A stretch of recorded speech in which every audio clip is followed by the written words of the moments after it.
What do you think wildlife conservation basically is? Wildlife conservation is about a balance because we share this planet with other animals. So we are also an animal and we share it with other animals, and we have to maintain a balance. And this is what I think is the guiding principle of any conservation project, that you have to give them the space that the animals require, give them the habitat that they need, and respect their needs, because that is beneficial not only for the animals, but also for us and livelihoods of thousands of people, millions actually, that are associated with natural habitats. So, like, along with affecting animals, it also affects us humans, like by conserving wildlife.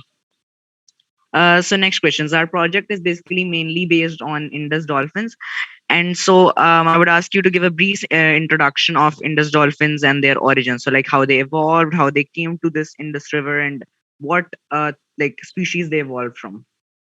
Hmm. So, Indus River Dolphin is amongst the 6 river dolphin species that live in freshwater ecosystem. And Indus Dolphin is very special because it is endemic to the Indus River system. Endemic means that it is only found in the Indus River system and nowhere else in the world. The other thing which is really important about this species is that it is a blind dolphin. And this is in no way a challenge because they rely on their echolocation. So they produce sounds through their bulgy part on the forehead, which is called the melon. And then they can feel in a way everything that is around them. So they are very special in that way. They first, to understand how they evolved, we need to understand how the habitat evolved. So this used to be, you can say that this used to be a sea. It used to be called Theti Sea. And as the earth evolved and took the current shape, that sea changed into river. So that river system, the species that were there, basically the marine species, gradually evolved into an aquatic species, which we see in the form of Indus dolphin and the Ganges dolphin, which is in the Ganges, Meghna, Brahmaputra basin in India, Bangladesh, and Nepal. So that's how they evolved. So basically, they evolved from a marine ancestor, you can say, that could see. And when the habitat changed and habitat became very muddy, full of sediment, so they didn't need their eyes and developed echolocation more, and the eyes became rudimentary. So currently, like in the present state, their eyes can see differentiate between light and dark, and that's all. They don't need to see because they have a very well developed, sophisticated echolocation. Okay, so along with your organization WWF, what other organizations like the Sindh Agriculture Department and like other organizations, what are they like doing together to conserve Indus dolphins? So WWF works with in Sindh. We work with largely Sindh Wildlife Department, and in Punjab we work with the Punjab Wildlife Department.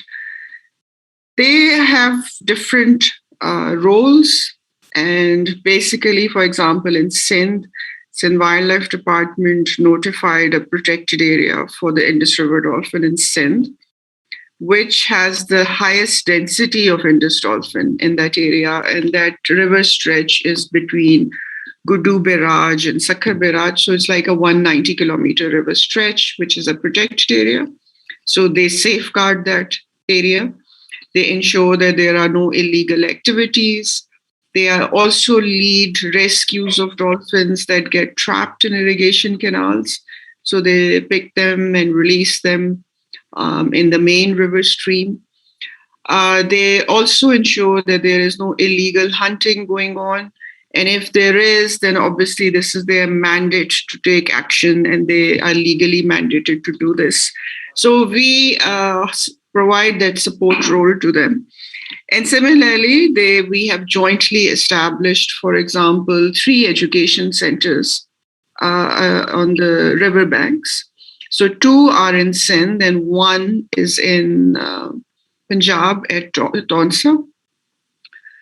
So yes, we support each other and we work together in both provinces. And I think that partnership has really been fruitful because we have seen an increase in the population of the species over 2 decades. So I read somewhere that um, yes, I read somewhere that farmer field schools play a huge part in creating awareness regarding Indus dolphin conservation. So can you elaborate on that? So farmer field schools have a slightly different mandate. We have WWF has another program which is called Sustainable Agriculture Program, which is basically about making agriculture more sustainable. And this is very relevant to Pakistan because we are an agriculture-based economy. So sustainable agriculture is about working with farmers to ensure that they have the same crop yield, they still have the same produce, actually better produce, by spending less money on pesticides and fertilizers, and reducing the water footprint of crop.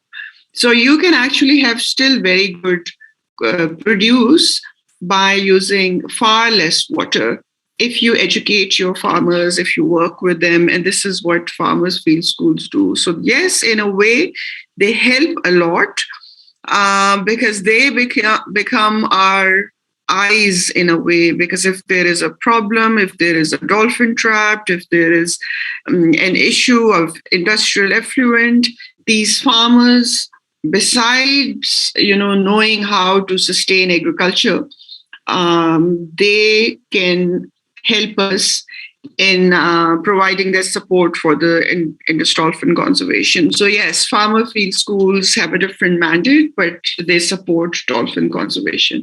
And we have various farmer field schools across the 2 provinces in Sindh and in Punjab, where we bring together farmers. They share information with each other. They share information on conservation issues, the agriculture issues, how to have better crop, which insects are good for crop, which insects are predatory in nature, so they can have, like a kind of a biological control of pests on crop. And there's this person I read about, like I think his name was Mirani, and he was a Indus dolphin conservationist. He and his father helped dolphins and rescued them multiple times. So do you know him? Can you tell more about him? Mm-hmm. Yeah, certainly. I think you're talking about Nazir Mirani. He is from the local community, a brilliant guy. I'm very fond of him. I've known him over, I guess, 25 years. And yes, his father was also from the local community, a fisherman who helped a very well-known scientist back in the 70s.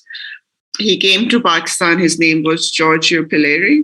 And his father, like Nazir Mirani's father, worked with Giorgio Pilleri. And at that time, the dolphin was not protected. So Giorgio Pilleri could take some dolphins abroad and keep them in aquarium for further studies on their acoustics, like on their sounds, on how they feed, on their behavior. So he did all that. And Nazir was a small boy then, and his dad was involved. And now Nazir is a very active, has been actually, has been a very active conservationist. He's an extremely good diver, and he helps in the rescue of dolphins when they get trapped in canals. So he rescues, he's excellent, and releases them back in the main river channel. Can you state a personal experience of yours regarding Indus Dolphin conservation? So, like the first time you personally like rescued a dolphin, or the first time you worked directly with them, or like the first time you touched one, or something like that. Oh, there are numerous. But yeah, when I was obviously I was just starting, I was not allowed to touch a dolphin. You can't just go and touch dolphins. So my first experience was just recording how long do they stay in water and after how much time do they come out of water, which is also very important information.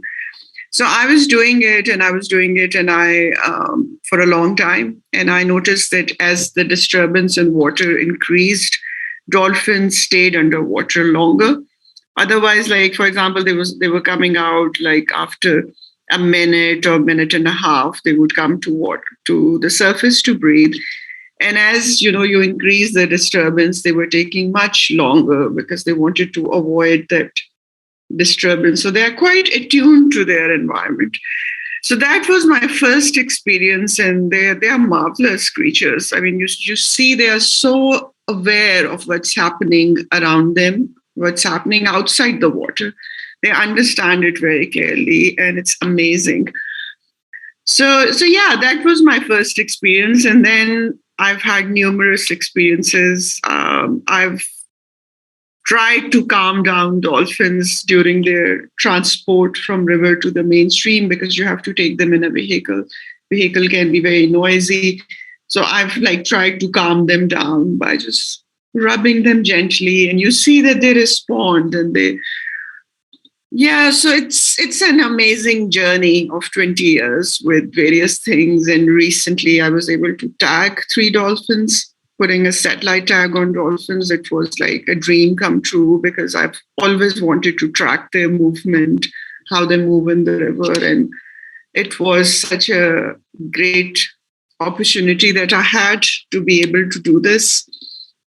I would call it a great opportunity because I think not a lot of people have even seen this marvelous creature.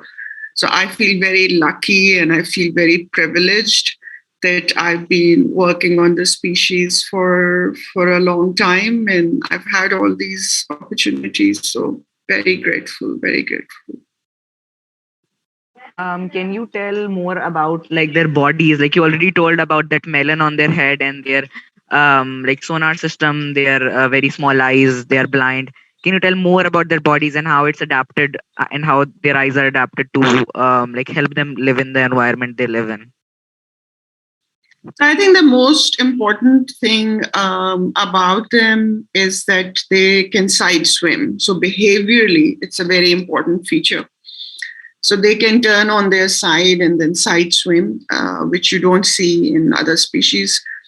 And this is a special adaptation because our river is such that there are deeper pools and they are connected through very shallow water. So an animal which is able to turn on its side and side swim can easily maneuver itself through the habitat. So that is quite unique. And then you see that they have this long rostrum, and a lot of like people who first time see an Indus dolphin are like, oh, they have really long teeth, and actually these teeth are just for grabbing. They don't chew their prey, so they can easily, this long snout helps them. Long rostrum helps them in catching their prey. So that's also a very important feature adaptation. I told you about melon. So melon produces sounds, and the lower jaw just absorbs those sounds, and that's how they feel. And they are quite sophisticated as far as their echolocation is concerned because they can tell if an object in their environment is soft or hard, big or small, how far is it. So they are very skillful. I have had the opportunity of doing postmortems of some dead dolphins, and I was quite amazed to see very small fish or freshwater shrimps that are very tiny in their stomach, which obviously shows that they can, a big animal like a dolphin can catch a very tiny prey with precision and with this sophistication. So this is amazing. They are very unique and amazing animals. So what should normal or like average people, like normal like residents of normal cities, like a normal resident of Lahore, what can that person do to conserve Indus River dolphins? What I always say is that when you turn on your tap in your at home, you have to always think that this water is coming from the habitat of Indus dolphin. But so think that this water is from a home of another animal. So we need to have that respect, because I think everywhere we see how the water is abused, how the water is exploited, and this is that precious fresh water which we drink, and it is also home for so many species, and Indus dolphin is one of them. So I think saving water, everyone says save water, but more than that, we need to think that this water is precious, and why is it precious? It's not ordinary. The other thing which we can do is, I think you are a generation which is so tied to social media. You can be an excellent voice. You should raise your voice that all industries in this country should have water treatment plants.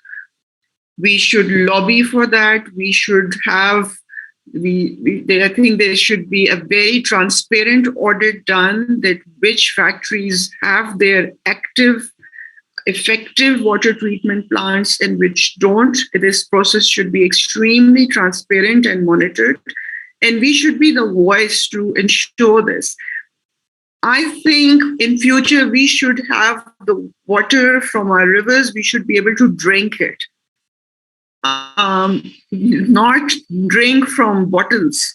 We should drink from our rivers, and we can only do that if that water is clean.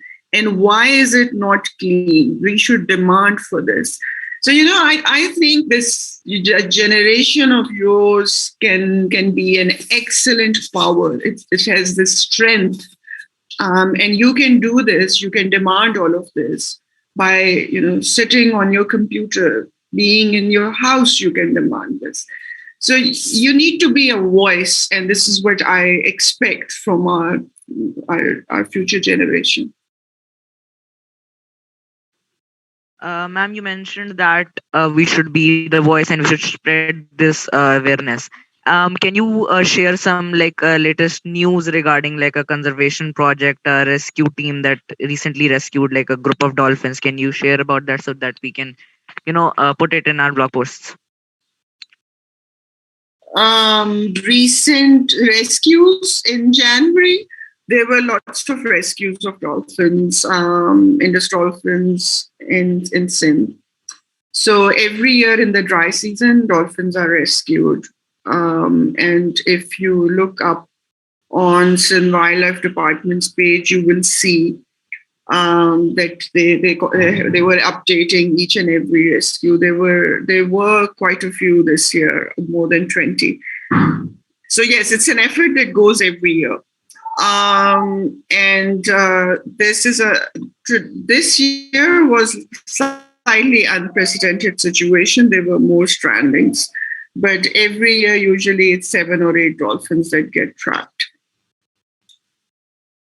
Other than Ma'am, that, I think what we are trying to do, which I think would interest you a lot, is that these rescues, dolphins get trapped in irrigation canals, and they have been efforts to rescue them every year, and they are released back in the main river.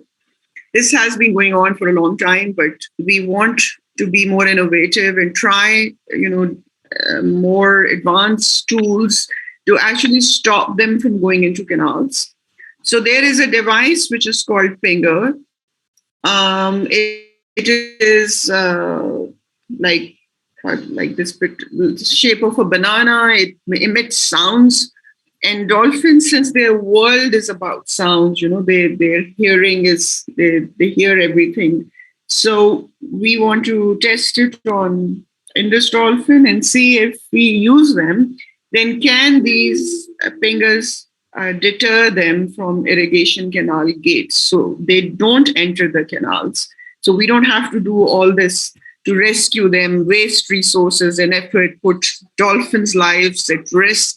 So those fingers, those acoustic devices are being tested in Pakistan now to see and to if they work, then I think it's going to be a breakthrough, that we can stop these dolphins from swimming into canals in the first place.